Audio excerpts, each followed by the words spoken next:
coffee. It make me love. It make me. There definitely are some moments in black history that resonate with me since my childhood. I was just telling somebody the other day about how together and tight black people were as a unit in the 1960s when I was growing up. If one black person saw another black person on the street, it didn't matter who they were.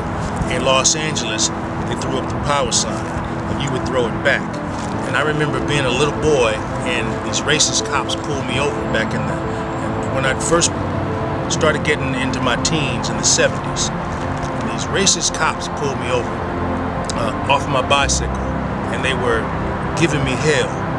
And I saw these carloads of young black men drive by, and they circled and made a U-turn and came. It was like three, four carloads of them packed, and they sat behind the cop car. And the white cops looked at them, and the brothers were watching the cops, and then the cops let me go. And then when the cops took off, the brothers drove by and they just went. And I threw my power sign up, jumped on my bike and broke out and rolled back to my house, closer. But they were like, "Get on home, little man." And I was out, But there was a solidarity between black people that we don't seem to have today. Black people walk down the street past each other looking at a cell phone and don't even acknowledge another brother walking by them. So the civil rights movement meant everything to me. What Dr. King said, we lived it, we breathed it, and we were a unit.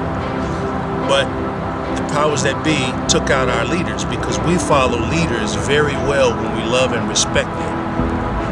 And we knew that Dr. King, Brother Malcolm, they cared because people don't care how much you know till they know how much you care. And it was obvious how much these cats cared about us. And we followed them to the hilt. And our leaders were assassinated. The most current leader black people have had is hip-hop. Hip-hop was assassinated because hip-hop was hipping black people to what was happening while they were hopping. And most black men today, young people, have no idea that rap stands for rhythmic African poetry. They have no idea about the science, that was our newspaper and our talking drum in America. And these racist folks took it away from us so we can stop communicating and raising ourselves up as a people because it threatened them, because hip-hop brought us together. The stuff you hear on the radio right now, man, it's such trash. It's embarrassing. Black men with their pants hanging down, you can see their underwear. It's embarrassing. Brothers need to tighten it up, man.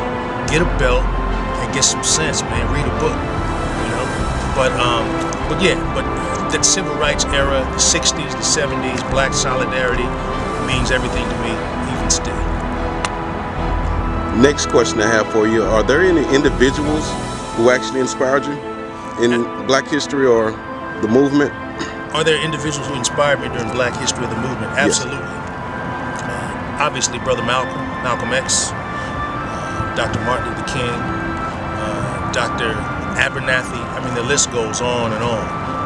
But I would say at the top of that entire pile for me is Muhammad Ali. Because Muhammad Ali was the first black man I saw on television who did not try and be white. He was the first black man who seemed completely comfortable in his skin as a black celebrity. Not a black leader. All the black leaders were legitimate black men. But I'm talking about celebrity. It was Muhammad Ali. And he was my hero for many years and still is, because he was never afraid to be comfortable in his own skin. He would say ain't. He knew the English language and he commands it well, but just for effect. Ali can speak street language and he can also speak job interview. And that's what a lot of brothers have lost. But Muhammad Ali for me is probably historically my #1 black hero. We cannot allow the natural passions and prejudices of other peoples to lead our country to destruction.